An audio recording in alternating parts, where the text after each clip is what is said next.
Welcome back to the Eagle Insight podcast, where we help leaders master their craft and live better lives.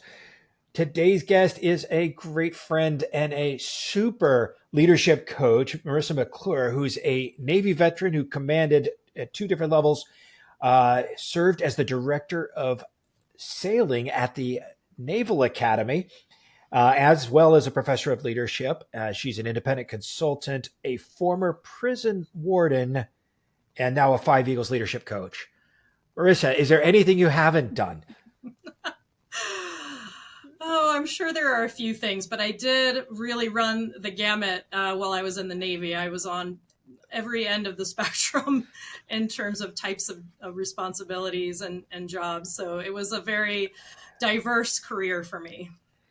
Well, I'm fascinated by many aspects of your career, and the first one that comes to mind is being the director of sailing. I mean, I always think of the Navy as like everybody's a sailor, but there's somebody who's in charge of directing the people at the Naval Academy who are learning how to sail. I think that's amazing. How did you end up there? Oh, well, I was coming out of the prison warden job, which we'll probably talk more about later, and I felt like I needed a little bit of a break. I had been stationed Get at some the fresh prison air warden out there. before. I mean, you know, yeah, so you go from prison warden to sailing director. That's a pretty big swing. I had been stationed at the Naval Academy a couple of times previous to that, and my father was a grad from the Naval Academy. So I love Annapolis, always a place that was close to my heart. And I wanted to go back there to serve again. And luckily, I still knew some folks that were there. And so that helped me get into that position. But it is a very coveted and difficult billet to get. So I felt very fortunate that I got to do that. And I got to do it for 4 years. So that was just amazing. It's amazing. I haven't done anything for 4 years. The military kept moving me around. I Yeah. guess I've lived in Florida for 5 years now, so that's a record for me my whole life. But Yes. now you were telling me that sometimes that you would get fun guests to come out sailing with you. And being a parrot head, I know that Jimmy Buffett is a huge fan of the Naval Academy. Yeah. Uh, did you get a chance to sail with him? I did. He would come by every now and again when he was in town, and he loved the Naval Academy sailing team. And he would go out and do practice with them. But on this one date, we decided we knew in advance he was coming, and we put together a sail where we went out on a big schooner just for a fun sail day. And he's exactly what you would imagine him to be. He walked on the ship, took his shoes off, sat down, and we had a great day. It was a beautiful day, just out sailing on the Chesapeake, and it was one of those, bucket list experiences. And it's always my fun fact when someone asks me for one. Oh, I went sailing with Jimmy Buffett, and I do have photos to prove it. So, yeah. That's absolutely amazing. And as a land-bound service, as the Army largely is, I did not get a chance to go sailing with Jimmy Buffett, so I will count myself as jealous of your bucket list item being checked off.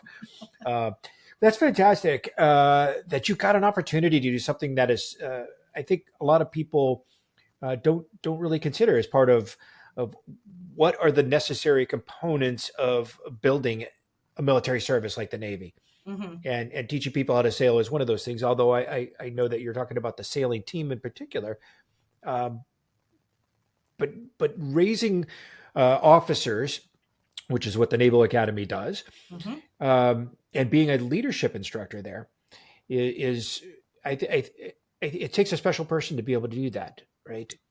Yeah, and when you're stationed at the Naval Academy, whatever your primary duty is, that's like one small piece of what you're doing there.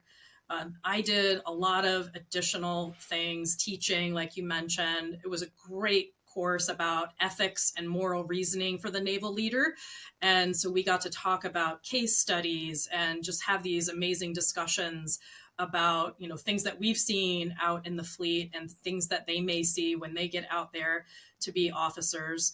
But just the mentoring piece, I mentored future officers. I did remediation with students who had gotten into some trouble or had some challenges and needed kind of a one-on-one coaching relationship with a senior officer.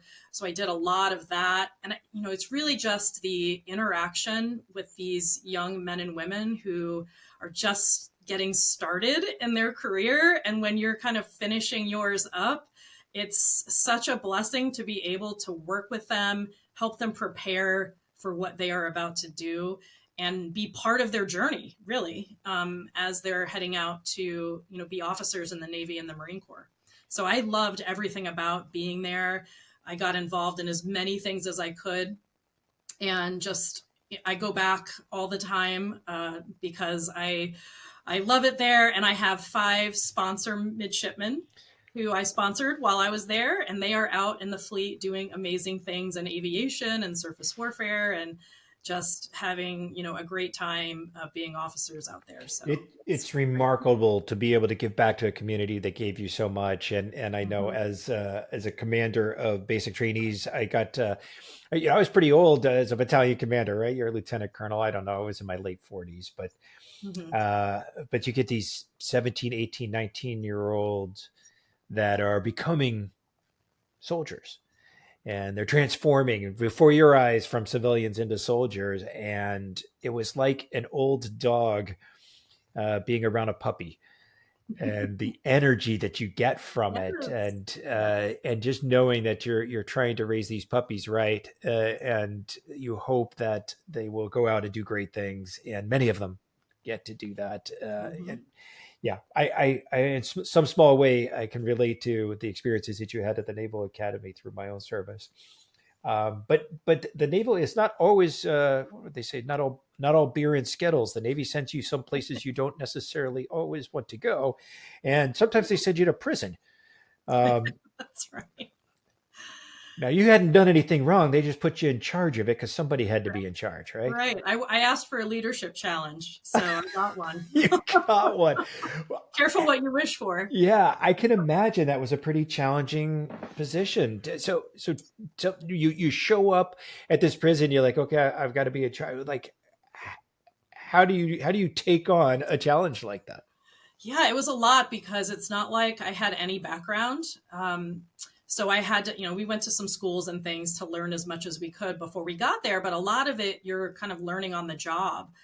So it was challenging in that regard as well. Fortunately, I had a great staff working for me, and they all had a lot of experience in corrections. And that was really helpful for me to learn the things I needed to learn. The leadership and the management piece, that's kind of copy and paste as you go from job to job. It's a similar experience, but just some of the complexities of the corrections environment were definitely something that was completely new to me that I had to really spend time learning and understanding so that I could be as effective as possible in that role.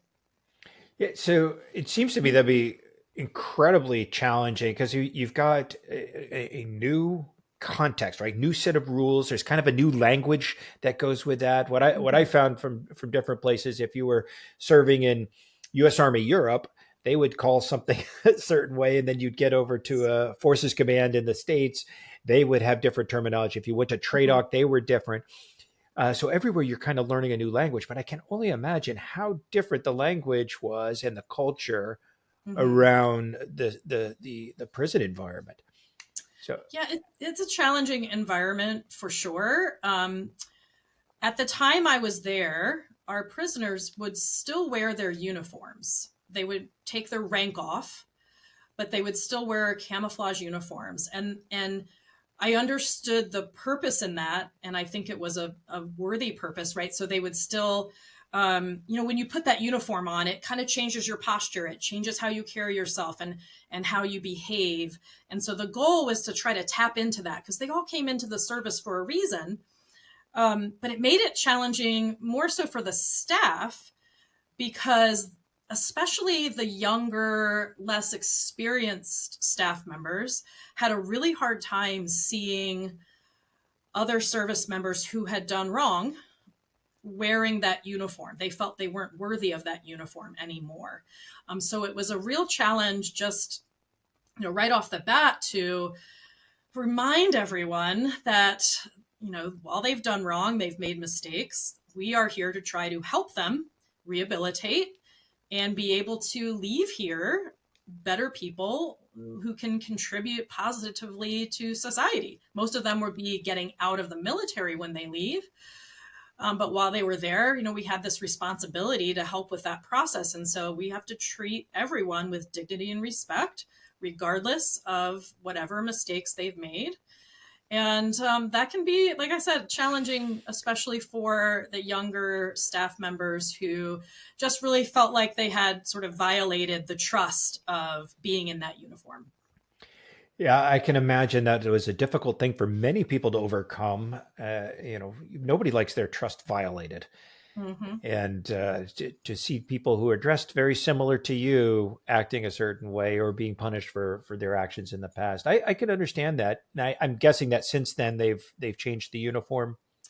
Yeah, so I believe now they are wearing more like what you would see, on TV, like a jumpsuit type of uniform. So it's not their service uniform anymore. Yeah, a little bit of orange is the new black instead of the Yeah, camouflage. there So you go. yeah, I get Yeah, it. and I get there's it. pros and cons to both approaches. I think like I said, there were valid reasons behind why we did it the way we did it back then, but I also understood the other side of it. So yeah. Yeah, I that's got to be a tough decision to make about that. But your job wasn't to make policy about what they were wearing. Your job was to make sure that the staff and the cadre there were behaving in a way that was Hmm. consistent with the values Right. of the organization and of Hmm. the service. So I'm guessing if your unit was like every other unit in the military, that there were some people who did that really well, and there were some people who did not. Of course. Yeah. Um, One of the hardest things that people, any leader in any, whether it's in the service or in business, one of the biggest challenges is holding people accountable. Hmm. And usually, when somebody has a shortfall, a performance or behavioral shortfall, that accountability conversation is really, really difficult. And that's what I wanted to talk to you about today, Hmm. Marisa, because I know uh, in your consulting work, in your leadership coaching, and in your career, you have developed a particular skill at having difficult conversations. And I Yeah. wanted to pick your brains a little bit about that. And I think it is something that most leaders struggle with, having these difficult conversations, and we don't Yeah. want to. So how do you approach a difficult conversation? I sort of have three key things that I like to exercise when I have to have these tough conversations. The first one is preparation. So I try not to go into a challenging conversation and just wing it. It does take Sounds like a a good little bit idea. of thought. You want to think about what types of questions you might get back or what kind of pushback you might get from the other person. Sometimes, just thinking through how you're going to convey certain messages. And I'll even have kind of rehearsal conversations in my head because I want to really think through, I think, how I present something, the language that I use is really important to getting across to that other person what you're trying to say. Um, and, thinking about, wait, who am I talking to? How do they receive information? um, how do I want to approach this in a way that's going to be constructive for them and not just the way I want to have the conversation? So finding some nuance to, how you interact with others, I think is important because not everyone, um, the same method doesn't work with everyone the same way. You could yell and scream at me all day. I had a commanding officer early on that did that to me, and I sort of got conditioned to it. It didn't bother me, it just kind of rolled off my back. But then I had a commanding officer who told me, wow, I'm really disappointed in you. I expected more. Ooh. And that crushed me worse than any yelling and screaming ever could. But some people need you to raise their voice a little bit. It just really depends on the person and what approach is going to work best. So preparation, I think, is the number one for me.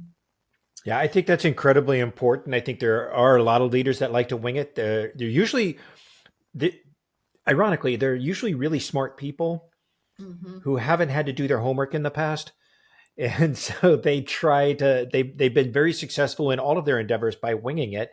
And so they're not really prepared for some of these conversations. And in doing so, I think they leave a lot on the table. Good. And Okay. there's So prep. definitely times where I have done the winging it, and then 10 minutes later, I'm like, oh, I should have said this. And so Yeah. it's like if I had taken a moment to reflect and think, I might have been more effective in that communication than I was. I think that's such a great point. 'Cause how many of us have done that? It's like, oh, I wish I'd said that. Why did I think of it now? Right. Exactly. But if Yeah. I had gone through it, and I love the idea of rehearsal within your mind, or you can even do it out loud in a mirror or whatever. Hmm. But of going through that and saying, what is the best way to say this? And to your point, what is the best way to say that to this person? Right. Right. And when you're rehearsing it that way, you're also able to anticipate what's going to come back at you. Because as you're saying it in your head, you're kind of thinking, playing both roles, and that helps you be ready for, unexpected topics and things that might come up. And yeah, so I definitely think, I do a lot of training, and these are all things that we have to practice, right? If you're going to present something to someone, you need to practice it to be ready for it to be smooth and, articulate. And so you're not stumbling over certain notes and things. And so this is just another thing on that list that it's important to kind of think it through before you dive in. Yeah, I think you're spot on. And I think I was pretty good on my feet and I wouldn't prepare for some things when I was younger. And then I served as a aide de camp to a two-star general who was a fantastic leader and a great public speaker. And I walked into his office one day and he is standing there looking at his bookshelf, rehearsing the speech he's going to give. Nice. And he seems a little bit embarrassed that I caught him doing that. And I'm like, I mentioned it, so I think it's great that you're here. He goes, you should be rehearsing every time that you're having an important conversation too. Mm-hmm. It's That good stuck with me. advice. It's great advice. Prep and rehearse. I love it. Okay, what's the Yes. second one?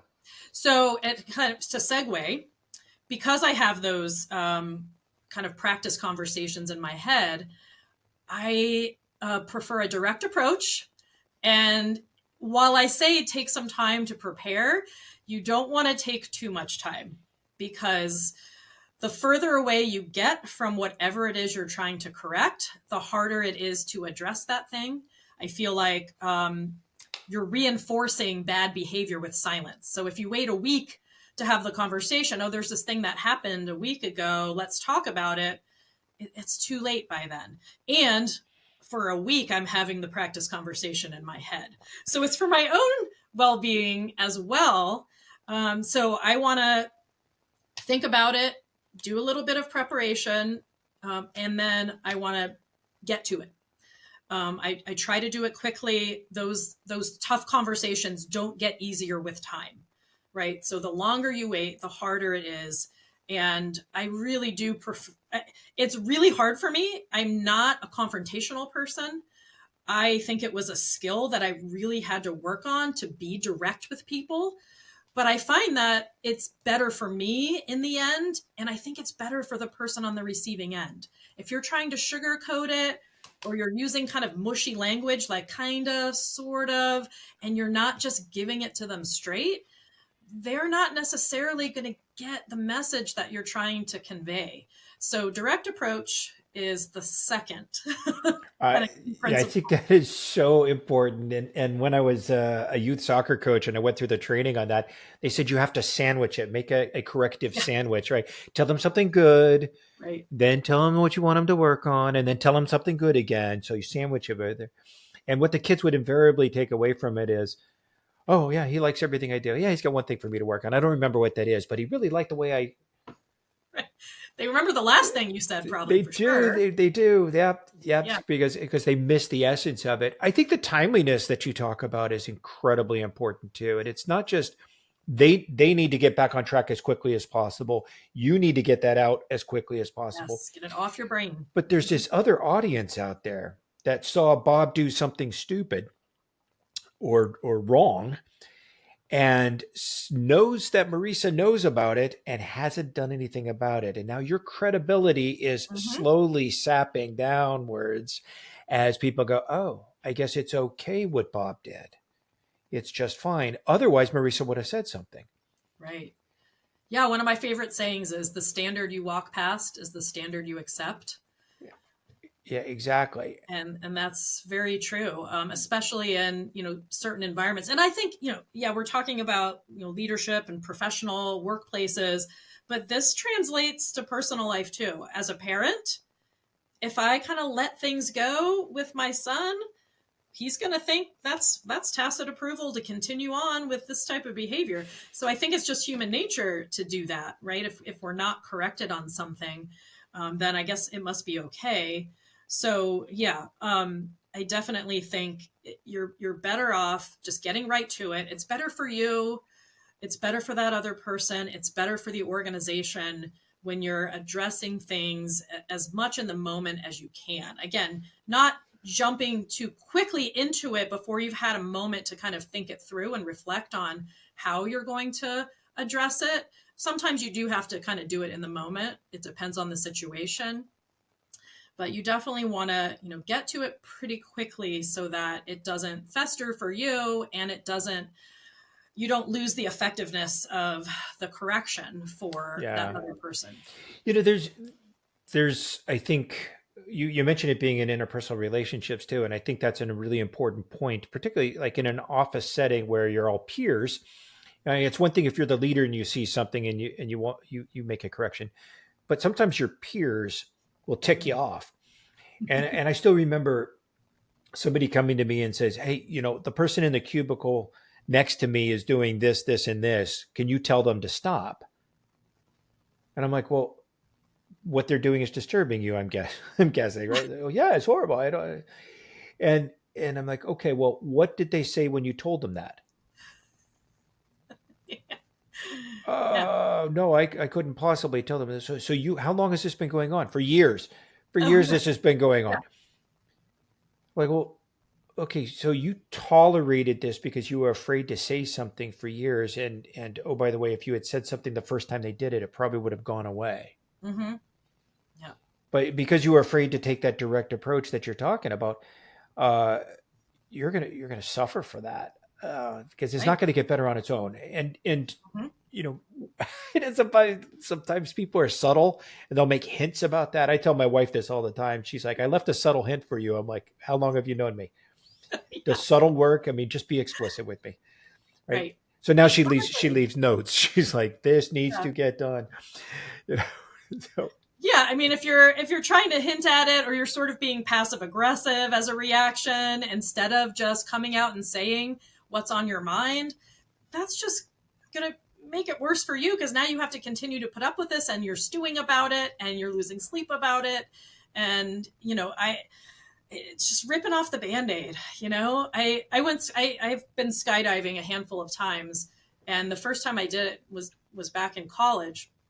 And this was not something I ever saw myself doing, but my friend group was like, "Oh, we can get a group deal if we go together." And I was like, "Okay, we'll give it a try." And this is just a small plane we're jumping out of, and I got in the doorway and I was absolutely terrified. I wanted nothing to do with that. But I said, "Nope, I'm up here. I'm going to do it." And I just went. And I always think about that when I have these moments where I'm like, "Okay, I know I need to talk to so and so about this that just happened. Oh, it's going to be tough. I don't want to do it." And it's like, "Nope, we're going to do it right now because we're going to get it over with. It's going to be better for me to do that. It's going to be better for them to do that. And let's just, you just have to face it head on and get through it."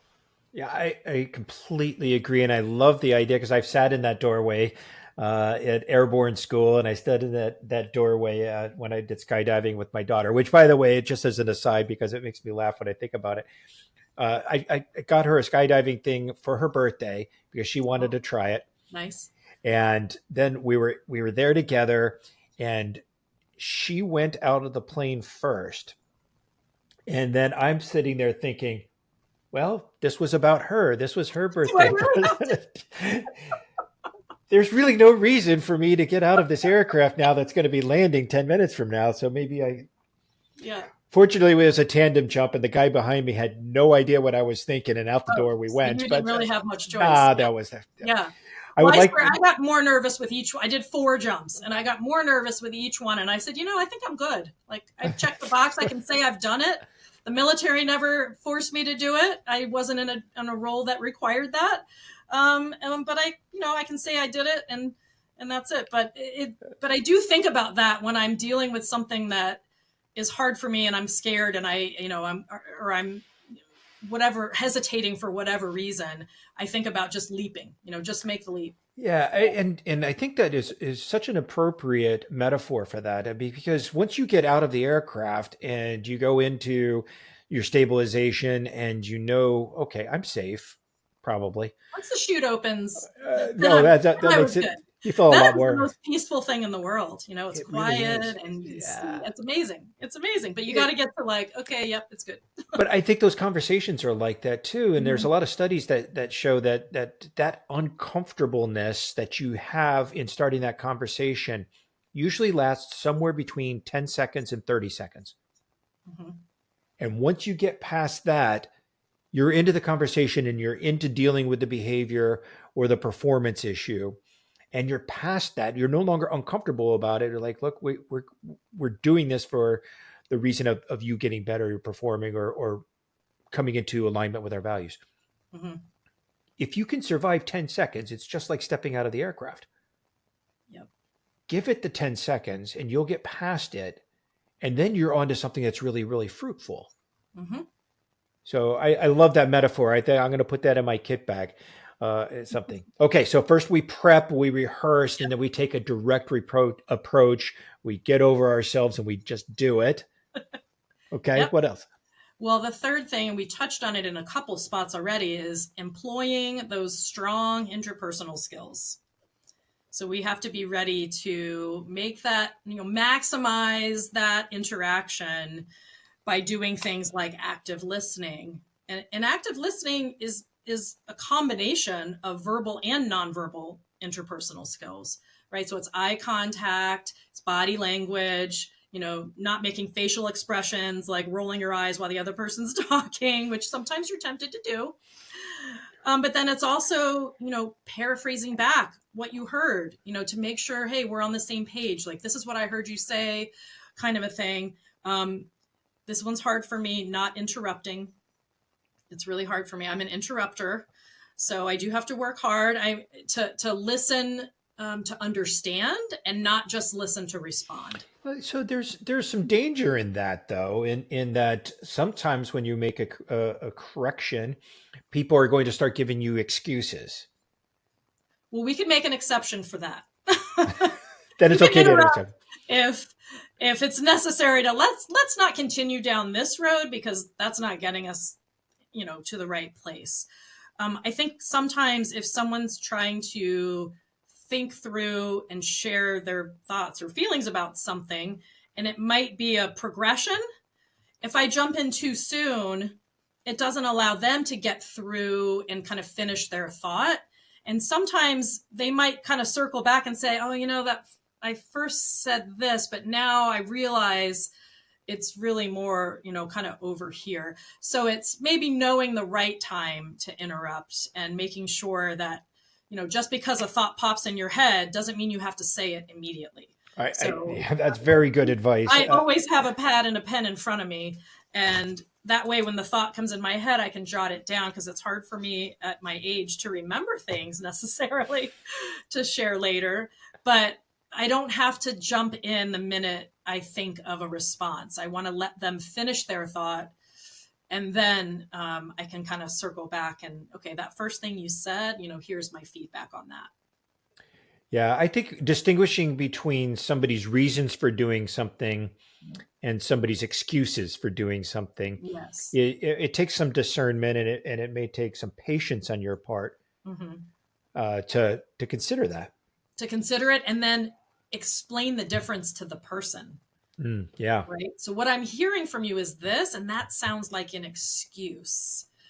That's not taking responsibility for your role in this or your action. So yeah, I have that conversation with my son a lot. There might be a reason for that you did something, but let's not make excuses. Let's take responsibility for our actions, and it's okay. Everybody messes up. I mean, we dealt with this a lot at the prison. Everybody makes mistakes. We're all human, but let's make sure that we're acknowledging the mistake, right? And we're learning from it and trying not to make the same mistake twice.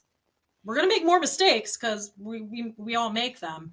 But it's that the reflection of, okay, I see what I did, the response, the ownership of it, that's on me, and then, okay, I'm going to try to do better. And here's how I'm going to try to do better. I think the ownership piece of it is really interesting because sometimes we're counseling a leader who has underperformed. Mm-hmm. And there may be lots of reasons why they were not successful in whatever mission that they were given, but they still have to take responsibility for it, even if it wasn't their fault. Absolutely. That's one of the principles of military leadership that's really hard for folks to grasp. You know, even if you weren't there, you set the environment. That could be a Right. contributing factor. But either way, what happened on your watch is your responsibility. And it is a hard pill to swallow sometimes, but it's part of how we structure our organizations. Yeah, I think, we say in Army command policy that a commander is responsible for everything his unit does or fails to do. Mm-hmm. And sometimes there's just overwhelming circumstances that prohibit you from being successful. And okay, you still own that. You still own that. You're still responsible for that. And it doesn't mean that you're at fault. And Mm-hmm. there's a difference between being at fault and being responsible. And it goes to that ownership piece that you just talked about. Mm-hmm. Like, I think there's a lot of lessons in that about I can't be successful because of circumstances, and I'm going to let those circumstances keep me in my place or keep me from being Mm-hmm. successful. And then you can look around and you can see other people who are given the exact same hand, who are overcoming difficulties within those same circumstances. You're like, well, why are they successful and you're not? Because they owned that. They took responsibility for their own success Mm-hmm. and found a way to overcome obstacles. So I know that sometimes there's this thin line between what's an excuse and a reason, but getting people to own the responsibility and say, oh, Mm-hmm. if I had taken charge and done things differently, okay, great. Let's dig into that. Right. What might could you have done differently? Right. Yeah. To me, those are the most fruitful leadership conversations. And if you can get to that level, once they've met that okay, I own it. Not my fault, but I still own it. Okay. Mm-hmm. we it makes me think of remediation at the Naval Academy. We sort of had I don't remember all the categories now, but we had sort of the different stages of where the person was. So they've made a mistake and they've been found guilty at a disciplinary board of some kind, and they're coming to me to correct whatever was going wrong. And as they come through the door on that first day, you can learn a lot about how the process is going to go. Are they already taking responsibility, owning what happened, or are they saying, "Well, I only got in trouble because so and so did this, or they did the same thing as me. I'm just the only one who got caught," or just walking through the door with the list of excuses ready to go. And we had like 4 or 5 different gradients of where they were on this scale of acceptance and responsibility. But it was an interesting, it was interesting to see different midshipmen come in with different mindsets right from the beginning. And then the real challenge was the ones who were coming in resistant. I was wrongfully, convicted, etc. Same issues at the prison, as you can imagine. That's exactly the Getting same. them to kind of cross over to the point where they do now see it, and they do, and you get through to a lot of them, and that's the best feeling as a leader. You realize, you got them to the place they need to be to understand what they did, why they did it, right? That's what you really want to dig into is, yeah, okay, you admit you did it. Why did you do it? And ooh, that's a fun conversation sometimes. But yeah, we had a lot of prisoners come in too that, it was, I likened it in that environment to the stages of grieving, right? So denial, and the sadness and that whole kind of similar thing. And it was great. It, it was a really challenging job for me because some of them never got there. And some of them we released and we knew they weren't ready. And just a lot of, especially as the commanding officer, you're dealing with the most challenging cases on a regular basis. You don't get to see the success stories as often, but when you saw the ones who came in the door resistant and in denial and angry, and you see them however long later ready to go, and you see the change in them, and you see that they are ready to go out and uh, be a productive member of society and get back to their family and, make up for everything they put them through. Like, that's a great feeling. And that high would kind of carry you through some of the other, challenging cases. But even just the onesie twosies that we would really get through to and get to the other side was so rewarding to see that. Oh gosh, I can absolutely relate to that. We had, as a battalion commander in a basic training outfit, you have a pretty easy way of getting rid of people who are in the training program. It just takes one signature, you can send them home, and it's Mm-hmm. basically a failure to adapt to Army lifestyle or Army training. Sure. If you ship them to a unit, on the other hand, for them to get rid of them and kick them out of the Army is a whole bunch of paperwork and probably a year-long process. Mm-hmm. So it's incumbent on us as commanders to then filter those people that are going out to the units so that you don't send them people who are going to be a burden on them. Right. And it was pretty easy to find those people that needed to go home. Right? They would do something that would get them in trouble, that would get them in front of me, and then just ask about their performance. But typically, I would just bring them in and I would ask them, "What's going on? Do you want to be here?" And Mm-hmm. things. But when we started talking about the individual misbehavior or the incidents, those folks that were all about, well, everybody else was doing it. I was the only one that got caught. Exactly as you're saying. Mm-hmm. These weren't the people who were going to own their mistakes and move on with it, Yeah. right? These were the people that are always going to find a scapegoat. They're always going to find an excuse. Mm-hmm. Yeah. And then when you tell them, you say, look, this isn't about them. This is about you, right? This is not about your circumstances. It's not about your friends or your peers. This is Mm-hmm. about your performance. It's about your values and it's about your purpose. Mm-hmm. And I don't see any of those things being consistent with military service. Yeah, I would tell the midshipmen, you all have good character. That's how you got here. You wouldn't have gotten in. It's a pretty, difficult process to get accepted and get an appointment to a service academy. So I'm guessing you have good moral character, but do you have moral courage? Mm. Right? So what's happening is wrong, but do you have the courage to stand up and say it's wrong and stop, especially in a peer group, right? And that's a real challenge with peers to take a leadership role in that situation and say, this isn't right. We shouldn't do this. Let's stop. So when they would say, well, everybody was doing it. Well, but you knew it was wrong, right? Well, yeah. So why didn't you speak up? What?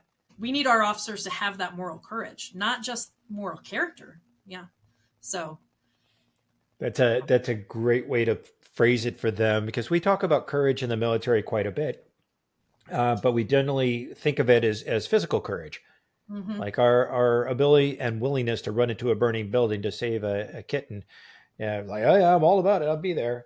Mm-hmm. Unfortunately, we're not faced with that very often. Uh, you know, good. I'm glad that we don't have to do that. Yeah. But Yeah. that's actually the easy part. It's Mm-hmm. actually the easy part to run and pull somebody out of a burning vehicle, um, Mm-hmm. because you just do it, right? But we don't have the same mental process for overcoming our social fear, Mm-hmm. and to say to a group of people, because we're social animals, right? And it's in our DNA to want to be social, to be accepted by the group. Mm-hmm. Eh, I think it gets easier as you get older, more mature, more experience. I have friends that are like, "Oh, we're going to go do this." No, I don't really want to. "Oh no, we're going to make you come." I go, "You can't make me do anything." But when you're 18 to 24, That's fair. it's That's a fair. lot harder to be the one to stand up and say, "No, I'm not going along with this. This isn't right." Yeah. So it is something that I think it sometimes is helpful for them to be faced with those situations while they're in that learning environment, rather than, once they get out into the fleet and it has more serious consequences potentially.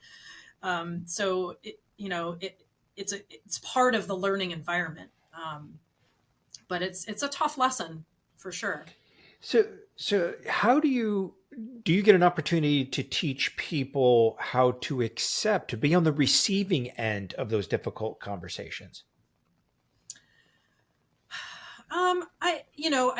I've definitely had some situations where kind of afterward we kind of debrief the conversation, and it was really interesting to see what the other person was kind of thinking. I had this one young officer.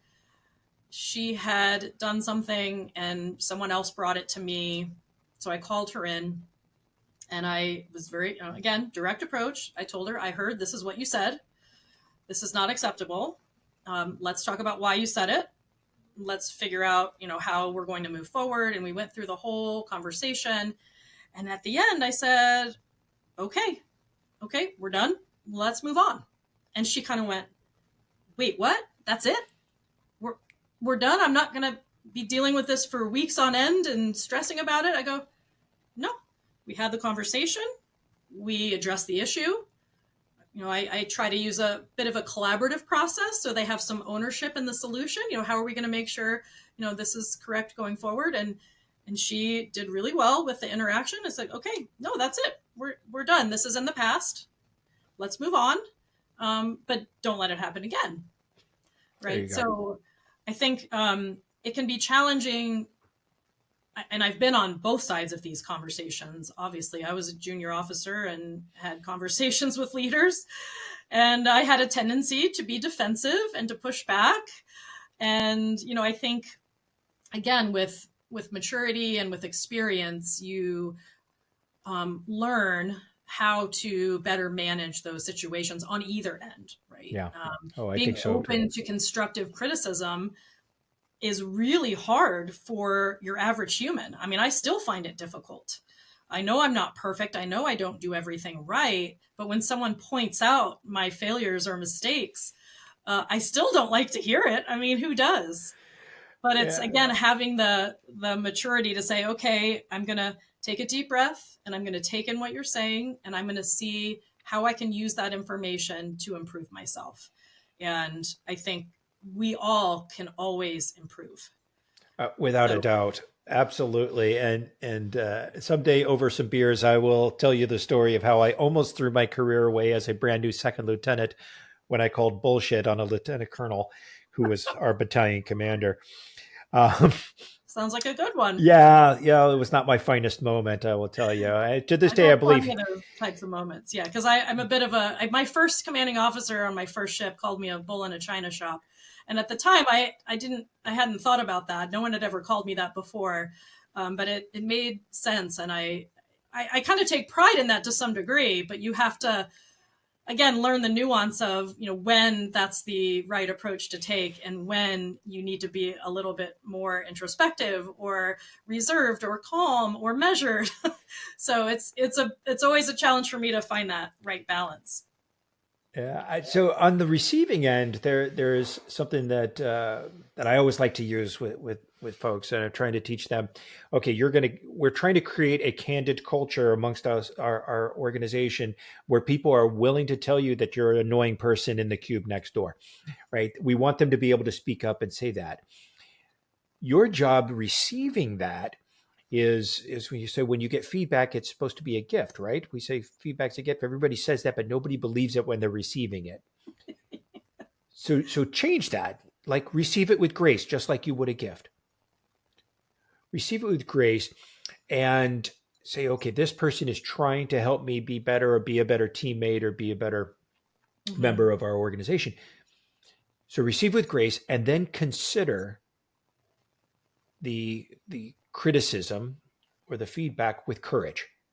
Mm. With courage. And I mean, open your mind this much for a moment to consider what part you had in allowing that person to have that perception of you. Mm-hmm. It may be that your activities, your behavior, your performance is being perceived by others very differently than you intended. And you have to consider that difference, because we judge ourselves based on our intentions, and other people judge you based on their observations. Mm-hmm. And sometimes there's a gap between what you intend to do and how it's going to be perceived out there. So you have to courageously think about that gap, and what part of that do you own? Mm-hmm.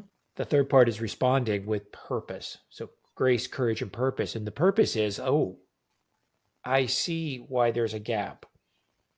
Let me explain that my intentions were this, but if that, I own that gap, that you think differently about me because I was not doing it in a way that you could have perceived it as same as I intended. Mm-hmm. My goal then is to behave differently.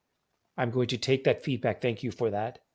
And I'm going to change in this way, so that you no longer see that or perceive that as when people within an organization do that, it's amazing how communication opens up. Yeah. And you start to establish a culture where people go, oh, I feel free to tell my teammate that they're not doing things the way that makes my job easier. I feel free to tell them that. And if it's reasonable, Mm-hmm. that teammate's going to change. Can you imagine this happening at scale within an organization where everybody's making small adjustments to be able to Mm-hmm. perform better with their teammates? Yeah. And that's a positive culture and a positive climate. And it's, you still may have some challenges here and there, Of but course. communication is so important, and so many people are just bad at it. And it's definitely something that you have to work on and you have to practice, and you have to be willing to have these tough conversations. If you're not willing to be direct and address things in the moment, when they need to be dealt with, um, you're going to create a very negative, culture and climate. And so that's why it's really important to deal with these things, head on, and be be open to receive the feedback, and also be willing to give the feedback. Have the courage. Jump out of the plane. Yes, make the leap. I love it. I love it. Great metaphors. Listen, Marisa, I am just incredibly impressed by your career and your ability to communicate with people, and your ability as a coach to affect the lives of not just the leaders that you work with, but the people that they lead. It's those second and third order effects of your leadership coaching that makes a huge difference in the organizations that you get to coach. So thanks so much for sharing this particular skill set. I know you have many others that you share with the people that you work with, and I look forward to digging into those in future episodes. But thanks for helping me talk about challenging conversations, because I think it's one of those things that leaders balk at so often, and so critical to their culture. Yeah. Well, thanks for having me. It's always fun talking with you, Bob.